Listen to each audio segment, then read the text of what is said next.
This is why so many discoveries were made by very young people historically. We have a lot of mismatches between students and labs, because you can imagine that you can end up here while you want to actually have this. She taught classes with walking pneumonia because she thought that students would give her bad teaching evaluations. If you like this and you end up with this lab, you'll be very unhappy, and vice versa. It's on the spectrum between supervision and freedom. The reality is we have even more competition for funding. That becomes really hard to manage. Then how do you get funded and also spend that time with students? This is this century essentially, and we found that a material that everyone's using in pencils actually has so much physics inside and so much interesting chemistry that, well, he got a Nobel Prize within a few years after the discovery. I was told that I need to talk about something. You told me the topics, but I think they don't really fit the PhD agenda.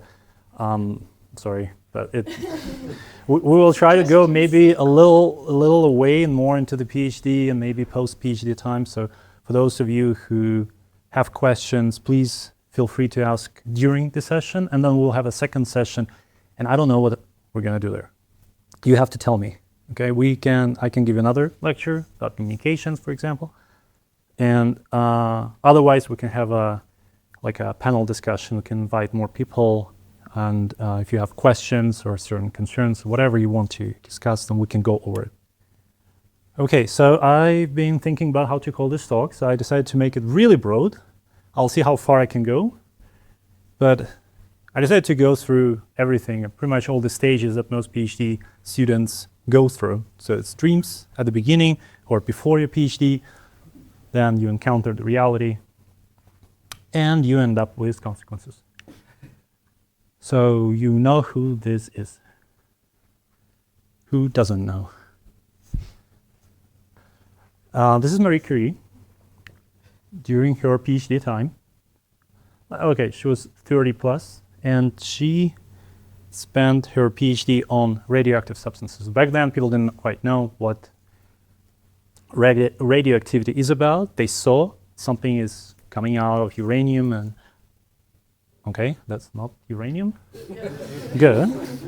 And so she was curious, really curious about whether she can develop the methods to actually probe and quantify it. So that's, you know, her husband, Pierre Curie. You know all Curie temperature, right? You know where it came from. So they used piezoelectrics to measure radioactivity through by measuring the ionization of air. And so the point here is that she started her PhD. She was developing the methods, and in 7 months, she found the first element, polonium, that was not observed before. Then she spent another 5 months, and she found radium. I guess everyone knows, right? So in the first year, she made 2 discoveries, and she developed the methods to probe it. So the first year of her PhD was what she got 2 Nobel Prizes for. And back then, no one really knew. So she did the radioactive things, and then she wandered into complete unknown, complete darkness, and she just tried here and there, had a lot of failures, and she ended up making very, very profound discoveries. You know who that is, too? No? And everyone is from solid state physics, more or less. No one's from astrophysics or astrobiology. Okay, so you should know him. Andrew Game. So he discovered graphene. It's a 2D material. It was discovered back in 2004. And the funny thing is that, so when we look at Marie Curie and people say, well, yeah, I mean, back then there was so much undiscovered. Of course, it was so easy to make discoveries. This is what we hear very often. This is this century, essentially, and we found that a material that everyone's using in pencils actually has so much physics inside and so much interesting chemistry that, well, he got a Nobel Prize within a few years after the discovery. But at the same time, when he actually was pushing graphene into the world, so this is what he said. By the end of 20 2003, we got a reliable experimental picture ready for publication. And we continuously added data, etc. So we all know how it goes. And then they submitted the manuscript to Nature. So it was a very interesting observation. They saw this linear behavior in dispersion. So they got rejected. Then they requested, they added the requested information to get rejected again. And one of the referees said that, well, it didn't constitute a sufficient scientific advance. So that's how the field was born, and that's how sometimes you don't know where you go. And that's what I think that for a lot of people, myself included, we go for a PhD hoping that we would end up with something like this, right? How many of you went for a PhD just to get a PhD and really not caring about the discovery or science? Very few people, right? So which is perfectly fine. I mean, some students just come for careers, totally fine. A PhD is not supposed to be for science. It's supposed to be for your personal development. And so many people end up in a PhD after a very successful master's thesis, at least in Europe and across many other countries. In the US, where I worked before, most people go for a PhD after a bachelor. So many of them never actually worked in a lab properly. They didn't do any thesis, and so they end up in a PhD a bit less prepared, but they have more time. They don't have 3 or 4 years, they have 5 or even more years sometimes. Okay, so this is where the dream comes. So you want to have this noble adventure, you want to make discoveries, right? And that's how a lot of, how many people actually started a PhD recently? 4 or 5, great. And close to defense, 2. So most of you are in the middle. So you probably know approximately how it started. You have some plans, at least in your mind. You hope to make some breakthroughs, of course, impact, reward, everything looks great. And it doesn't work out well, most often. But at the same time, one of the biggest dreams, of course, is that PhD becomes a golden ticket. So these dreams very often are not the case. PhD is not quite a golden ticket. It's a very special degree. It's not like a master's degree. It's different. At the same time, here we have a lot of broken logic, right? So your advisor may have a good plan with you, and then you end up somewhere here, very far from the actual trajectory you hoped for, which is totally fine.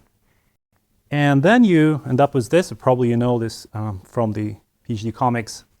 So you come, you start, you hope, and then throughout the years you end up with a different ambition than you started, right? This is why, basically, this is why so many discoveries were made by very young people historically. Because you come with big ambitions, and for some people it worked out.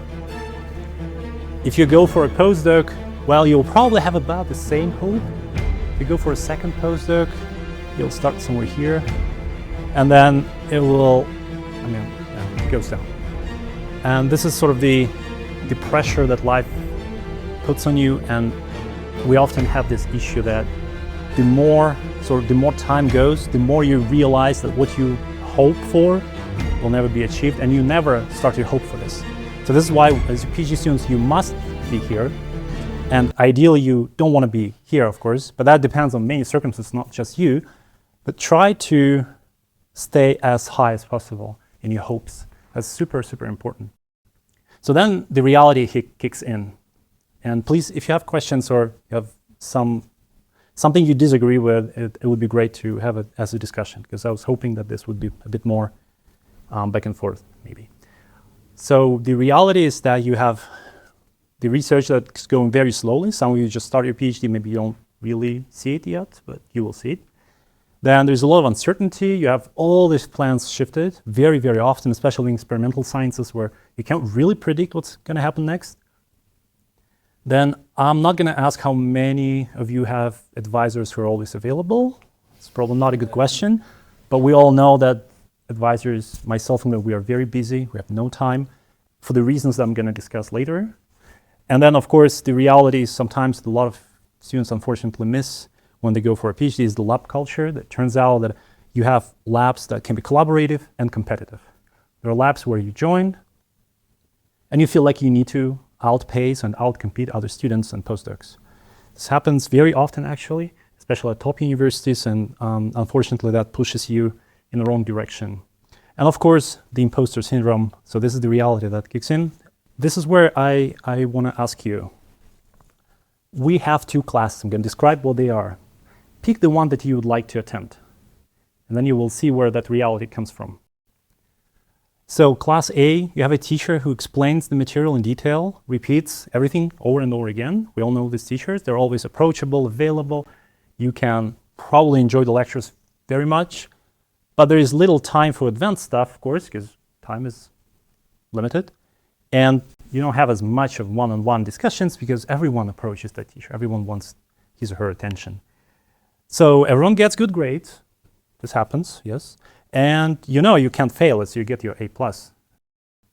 Then there is another class, class B, where a teacher lectures about the basics, advanced stuff, and the teacher guides you through the material, but he or she is very strict and demanding. So it's a very opposite.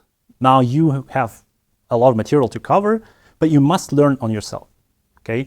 And you can easily fail, of course. So your good grade is very hard to get, and you go through a lot of hardship.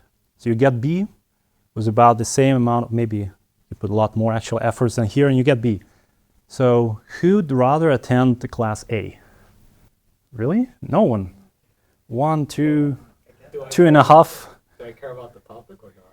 Oh, that's a good point. That's a good point, right. Is this like an intro class or an advanced class? Because like if I'm at the beginning of learning about something, I might want class A to learn basics in detail. But if I'm well into a professional background, I might prefer class B. That's exactly. And class B, then everyone. I'm sure there's a middle ground, right? No. There's a reason why I'm putting it on both sides of the spectrum. So there's a spectrum in between, obviously.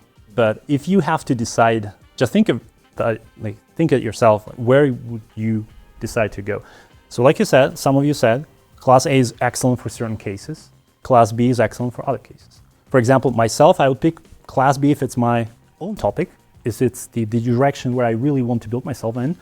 And class A for stuff that is maybe some basics, yeah, but maybe something that is more complementary. But the same happens during your PhD. Exactly the same. And this is where we have a lot of mismatches between students and labs. Because you can imagine that you can end up here while you want to actually have this kind of interaction. So a lot of students actually would prefer class A because they're not ready for this, learning yourself.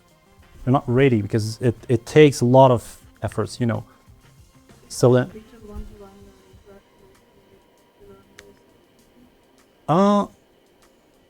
little time one-on-one, yes, but you still have a lot of things going, like things digested for you many times here. And here, I just show you the slide, and then it's up to you if you learn from that. And then I skip and go next. So I'm not really getting back and redigesting the same information, explain it again and again. And this ends up with this situation that we all know that there are many titles like this, Nature, Science, describing how difficult it is for many PhD students to work in certain labs, and not just because of, like a lot of people say it's because of toxicity of certain advisors. That's true, but the actual probability of finding such an advisor is not very high. Most advisors are okay. The problem is the misfit. So the misfit is the following. Now let's make it lab A and lab B. So you're a PhD student. You have an advisor who supervises you in lab A, gives you tasks, helps you solve issues, right? Writes papers with you. There are many advisors who actually write papers for their students. That also happens. But some advisors are very engaging. So I'm not sure if you have these advisors, but myself, I'm trying to be one of them, but I'm also trying to be on the B side as much as I can. And so you see the advisor is the person who's actually pushing the student. And of course, the advisor is often much more available than in other labs. So your PhD can be guaranteed. Now in Lab B, your advisor guides you, yeah, but it's just the general guidance. You come up with a project. You have a lab, you come up with your project. You solve the issues, all the troubleshooting challenges. It's none of your advisor's business, sort of. Then you write papers and proposals yourself, you train yourself, you read papers, you try to repeat same thing maybe, same style, you talk to seniors. It's your responsibility. And the advisor is mostly unavailable. So this is another big issue. Of course, a lot of these things come from this situation. But there are also historical reasons. Now, your PhD is not guaranteed. So if you fail along the way, Lab B, there are more failures, of course, here than here. Which one would you prefer now?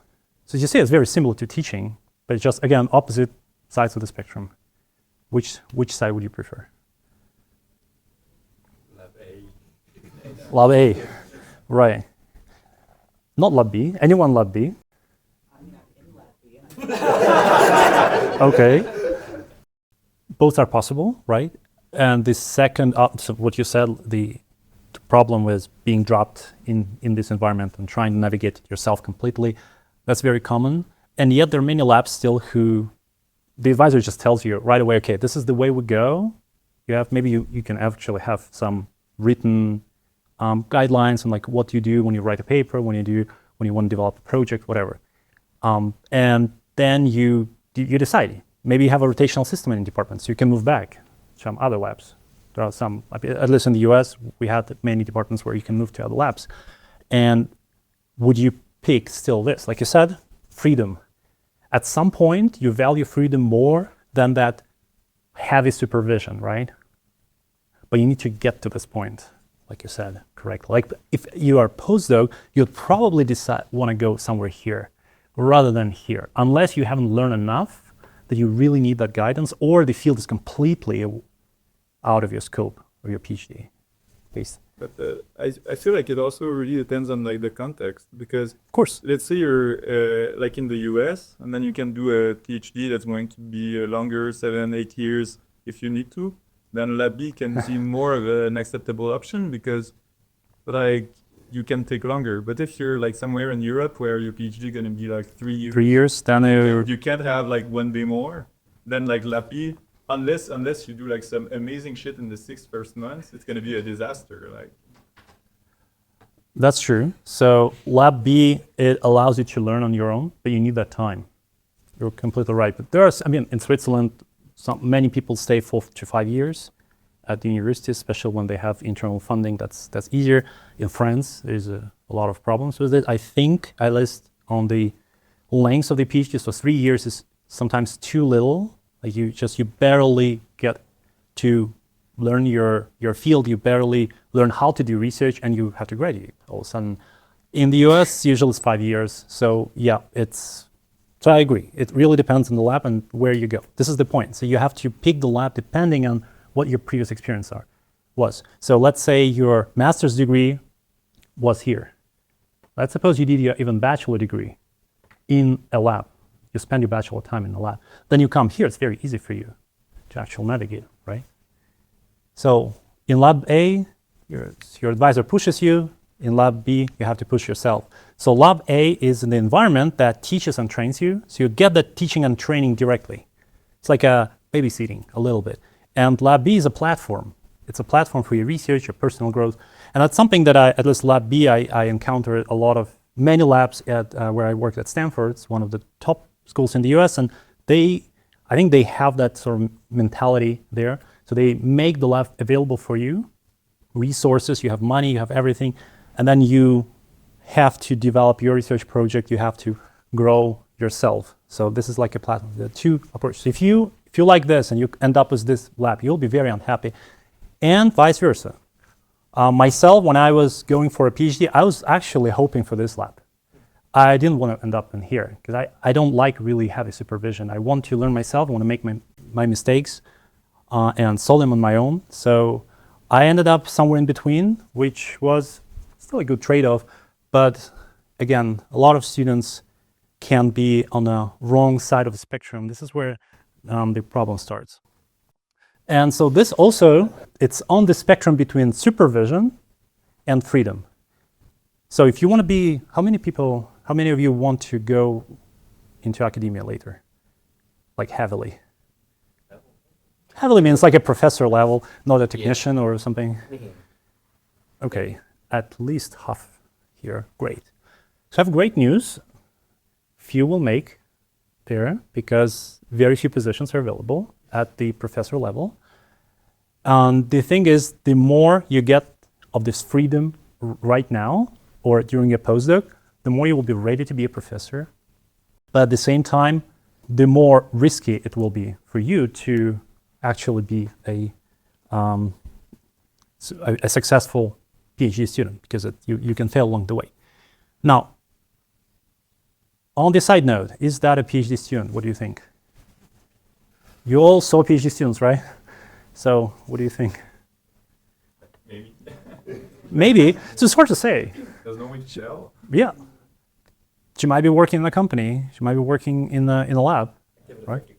50-50, right? It's too clean to be an academia. Maybe electrical engineering. Not a chemical lab for sure. Okay, now this. Yeah, too clean too, but still. Probably yes. And the point that I'm trying to make here is that your PhD, it's like it can be PhD students, these folks can be PhD students, they can be people in a lab, in a company without any PhD. Regardless, you still, they do the same thing. So in some way, PhD is not about actually your technical skills, how to mix stuff and how to measure stuff and how you do, I don't know, X-ray diffraction and microscopy and whatever else. PhD is not about those technical skills, because those things you can learn very easily. I can take anyone here or anyone you know pretty much and teach them electron microscopy. In like 3-4 months, no problem, they will know how to do electron microscopy perfectly. Doesn't mean that they will know deeply, but sufficiently to actually do it. So the technical skills don't really matter in that sense. They're important for being hired, but not like it's not the key outcome of the PhD.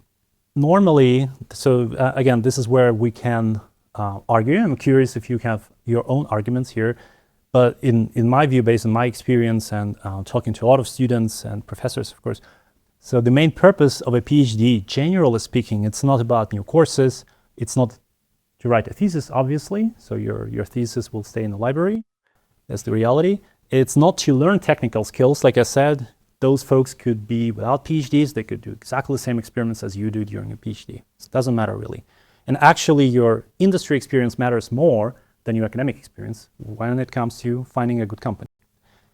And it's not to make your advisor happy, even though there are students who come with this mindset and they really assume that that's what we're looking for. Some advisors do look for it, I should say. So in that sense, a PhD is more of a lifelong education. So what you're getting now is not the knowledge, it's the actual deep skills that you get.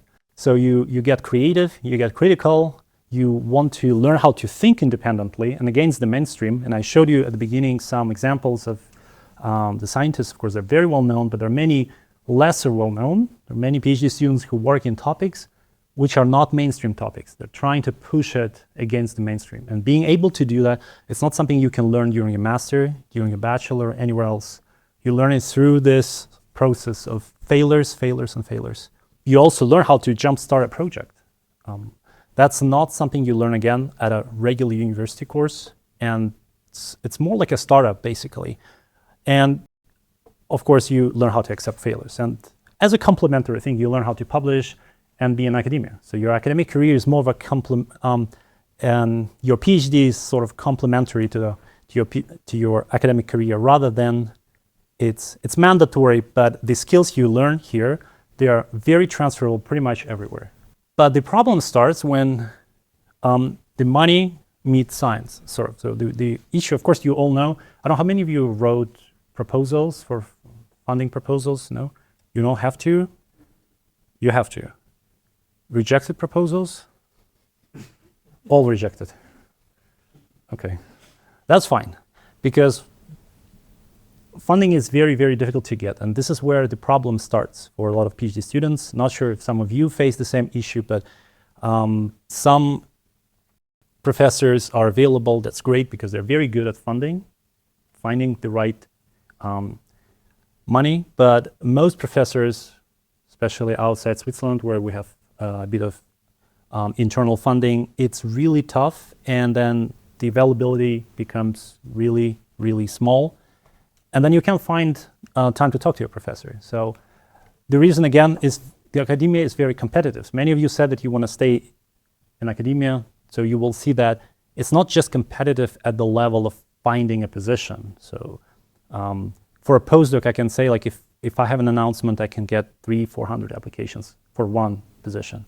For a faculty position at a mid-level to top university, you get from 3 to 5, sometimes even more, 100 applicants per one position. Just an idea. Of course, you can go to other universities, that's no problem, but then you end up in a situation when the science that you do might not be the science you want to do. And that's a problem too. So this competition also extends into funding. I mean, it all comes from funding. So this is a very recent basically article in October in Nature, where you can see the percentage. How many people want to go for a postdoc fellowship, Marie Curie? 1, 2, no? Not anyone? Is it because you saw the number? Or? Okay, so the fellowship is 10%, so 1 out of 10 will get it. And these are excellent applicants. You write your proposal and everything. And then ERC starting grant, you know what it is, right? It's something that allows you to start your own lab in Europe and in Switzerland too, partly. So you, if you find a good host, you can do it. And then at the advanced level, it means that you're a tenured professor, so you have 8% only. You have a huge proposal, a lot of text to write, and then you get just 1 out of 12 probably getting it. So it's a pretty nasty statistics that you have to digest and sort of be ready to face. And as a result, you have no time for actual science. So we often encounter situations when the amount of time we spend with students drops significantly when we cannot get funded. Let's say this way. Yep. Are those numbers like across different disciplines, or is this like specifically average? Okay. Not physics related, just average. I see. Average. Across disciplines, I think they have a breakdown. You can check it out. Yeah, but I don't remember for physics what it is. Sorry. Yeah, but it's very close. So it's not like you'll have like 30%. Mm-hmm. No. So as a result, you have all kind of responsibilities that a professor has to do. Oops. Yeah, and the total load is very high. So the research itself and supervision and discussions with you, they take relatively small, depends on the professor, of course, depends on the funding situation and the university, but it can take, on average, a relatively small load compared to everything else that we are supposed to do, especially if you're young. So when you're young, you also have to build your lab, you have to show yourself to the community, so people should know you. If they don't know you, your recommendation letters are bad, and then you can be denied tenure, especially at a good school. So these things become your focus, and then you have very little time for actual science, very little time. So this is where many problems come, and many students, I think, don't quite understand it. That's my impression. Probably here everyone knows it, but on average, students expect, I think especially these days, they expect more and more from professors, more availability. And the reality is we have even more competition for funding. That becomes really hard to manage. Then how do you get funded and also spend that time with students? So if you feel like you don't understand your professor, I really urge you to be a little bit more maybe understandable in that sense. But it also depends on the lab. So here's one example from one person who posted a post on LinkedIn about the tenure track. So you know what tenure track is, right? You go for a tenure track once you finish your postdoc or your PhD. So some people go from a PhD directly into professorship. You can get a professor position, but you have to prove yourself. And before you get tenured, to get a permanent position, you have to show that you're really worthy. So she said the following: for years, I worried that I would never be able to do enough. And that's why she sacrificed a lot. So she taught classes with walking pneumonia because she thought that students would give her bad teaching evaluations if something is canceled. And that's actually a big deal because I know a fair number of professors who cared a lot about their teaching during the tenure track. I don't know if you noticed that, but younger professors, they're trying really hard sometimes because they want to make sure you don't give them bad evaluations. Bad evaluations, deny tenure is possible. It's possible. So it can contribute to the other side of the scale, sort of. And that would be a bad idea. So when you also evaluate classes, of course, be mindful about this. And then she worked all summer. And then this is something we do as PhD students too, of course, but they don't get paid. A lot of professors in the US, at least, this is a top US university actually, don't get paid because during the summer, because it's a 9-month salary-based position.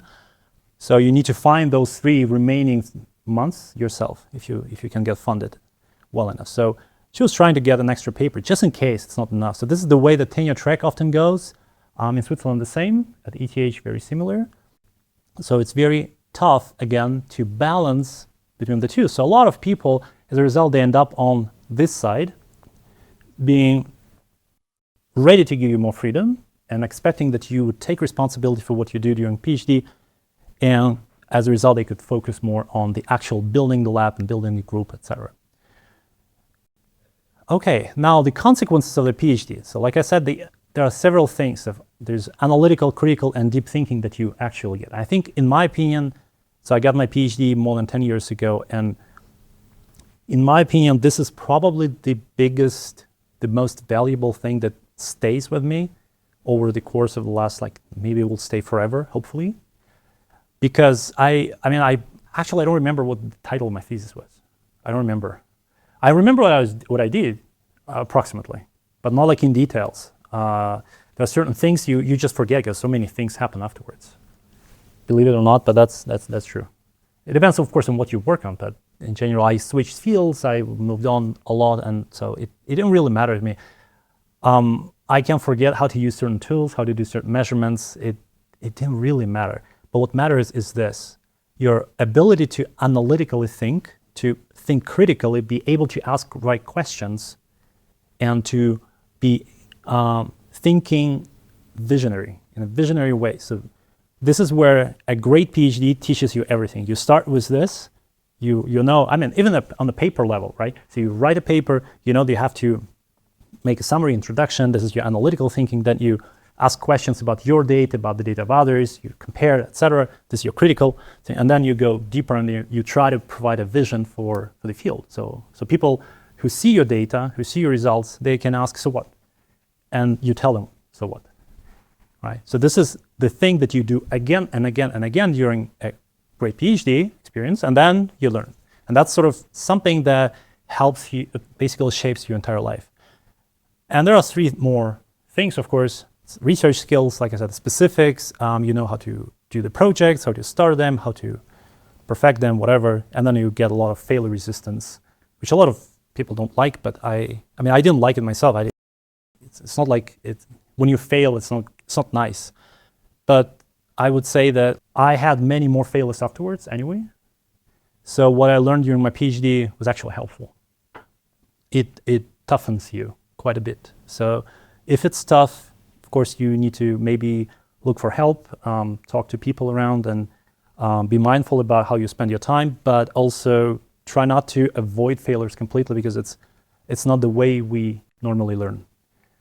So then when we finish PhD, we end up with a situation where we have to decide, okay, we can go to academia. So some people go for a postdoc, then they realize they cannot make it because they realize what kind of competition they're going to face, and they leave as postdocs. And leaving as postdocs to industry is more difficult than as a fresh PhD graduate, because you're already on an academic track. Moving back is really, really hard then. For industry, they don't see you as an experienced person anymore, especially if you come from a field that is not very applied, like directly. If you work with, say, specific molecules that are used in pharmaceuticals, then yeah, it's easier. But then if you work with something like astrophysics and did your postdoc on astrobiology, people will be like, yeah, so what are you going to do in our company that works on whatever, sensors. So what is the transferable skills that you can bring? And this is where the actual recruiters say a few important things. So if you want to go, so here again, very few people would end up in academia. That's the reality. Most people will leave, and people leave everywhere. So if you want to go to a company, there are a few things that I think are very important. They make the core sort of your search. First of all, you never look for 100% qualification. If you worked in, say, sensors and you want to apply to a company that does some other material science or materials physics, go for it. If it's even a chemical company, sometimes it can work out very well because you never know what exactly they look for. Same with academia. If you have a faculty position announced in solid state physics, but you work in, I don't know, solid state chemistry or even a little off topic, then you can still apply. And there are people that what's announced is not what people are often looking for. It's something you need to understand when you apply for positions. And second is that you have to show your passion, even if you go for a company. Like, this is super important. It's not about showing that you have technical expertise. That's great, but your passion can go a very long way in convincing people that you're the right person. And of course, the transferable skills. Like I said, you may know how to do hole measurements. You can do measurements of magnetic properties, great. But if you go for a company that does biochemistry, it's of little use. But you need to show the skills that actually can be transferred easily. Those are usually soft skills, organizational skills, critical thinking skills, or all that. But being able to wrap it up correctly and present is sort of the best way to find a position.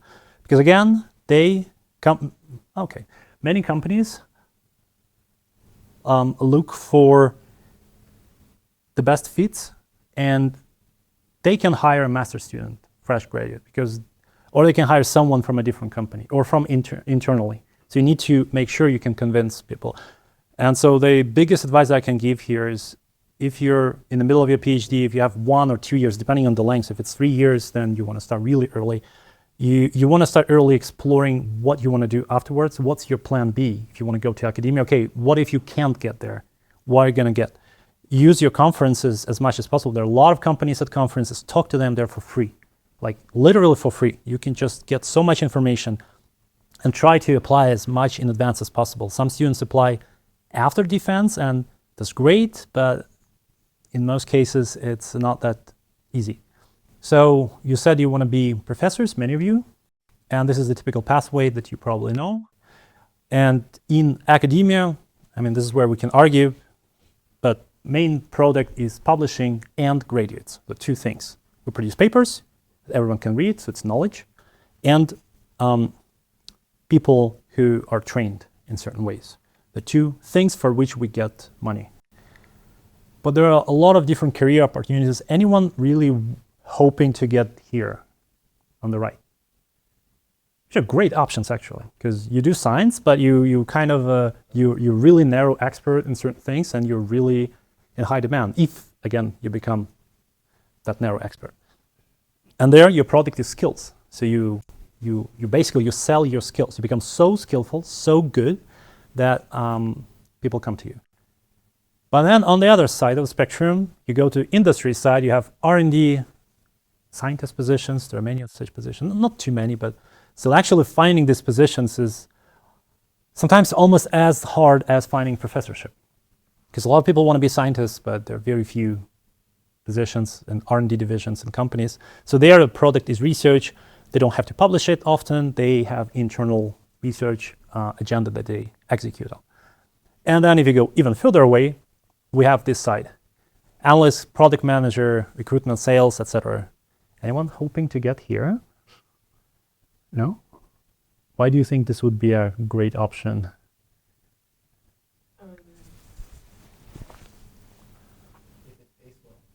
Exactly. You can get more. Research, but the main product of publishing, but like our Right. product. Yes. And the IP, for me, I like it more, and the seekers are viable. So in comparison with the academia. Exactly. So in academia, we often end up with, again, this, which is not really applicable. So you can make a patent, but how many patents really get used in real life? Very few. the actual, again, the biggest reward, at least for me, is to graduate students and to train them properly. That's the biggest reward. Publishing, probably secondary, but the rest, I don't feel like I'm making an impact globally. So here, of course, you can make a real impact. And you can make real money. So eventually, all that gets to, here the product is quality. So if you're really obsessed with quality, then you want to do quality sales, quality recruitment, quality analysis, quality control, right? So people are really, they like this instead of skills, quality, then it's really amazing. Like myself, I'm more here perhaps than on that side, because for me, skills is something that I get tired of. I did so many experiences in my life, so that I learned so many techniques that at some point I'm like, okay, they're all part of the same zoo, but you want to get out of that zoo at some point. So this one looks great because you can focus on quality. And then, of course, you go to management and everything else, and you can make your own company, etc. Speaking of other companies, there is another one, there's startups. Anyone considering it? I'm just curious, how many? Because you're physicists, you're not engineers, strictly speaking, right? Yeah, no one is engineer here. Okay. 1, 2, 3, 4. 4. And others, why not? I've heard a lot of horror stories from friends about startups they worked at. Like, just that it was managed terribly. but you can make your own. That's the point. That's true, yeah. I'm saying not joining startups, Oh, but sure. making startup. That's the different, right? So would you consider it? Still probably not. I don't think I really have the chops for it. Independent, yeah. I think that's the biggest thing. Sure, but you're a PhD, right? So you're smart. Here you also have to have ideas, right? You can't just, here you don't have to ideas. Yeah. That's fine. A startup has to be like an idea that can lead to a lot of profit, right? Yeah.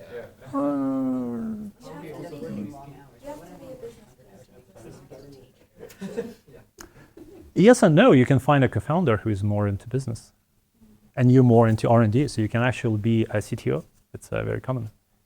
But if you just want to do science. If you want to do pure science publishing, you mean the academic, then you go in academic track. And a startup, it's more like industry track where you can do science, you can do research. It's just more applied. Yeah. Okay, interesting. So there is a. It's not just like more applied; it's also like more constrained. Oh, all right. Because like if you want to do like startups or working in a R&D, basically it's kind of the same thing. It's just like if you do R&D, you're in an established company. If you do in a startup, then you're kind of crying for money a bit everywhere. And right, but you're building yourself. Thanks, right? Yeah. So My point is that like if you do in academia, of course you can't do like you say, oh, you have freedom of academia, you can research about everything. That's not completely true. No. It's very untrue. It's very untrue. but you still have like more freedom if you do academia than if you do like a start like in the It depends. I think it really depends. I think it all comes down to your mindset. So in academia, most professors dig their own fields. How many people really switch fields? Even if they have their own internal money, how many really switch fields? No, but very few. But that's the point. Like in startups, there are people who really make startup in specific direction, and there are people who do on the business side, right? And on the business side, it doesn't matter what kind of business you build. You know the general strategy and you just execute on that strategy. You just apply, okay, there's a biotech startup, there's a software startup.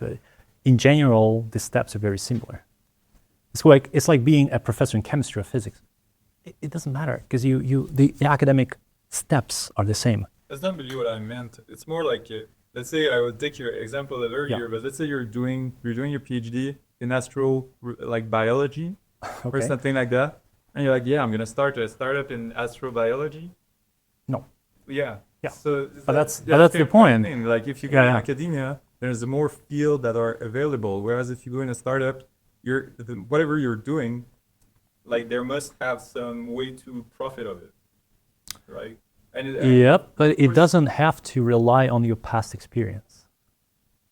Yeah. But So you do astrobiology, but then you do a startup in biology or biotech. Or maybe astrobiology. Who knows? Maybe you want to make a startup that will bring samples to Mars. I mean, actually, I heard some stories of people trying. Yeah. Because investors, they have money. They give it to you. You make whatever you like, if you're great.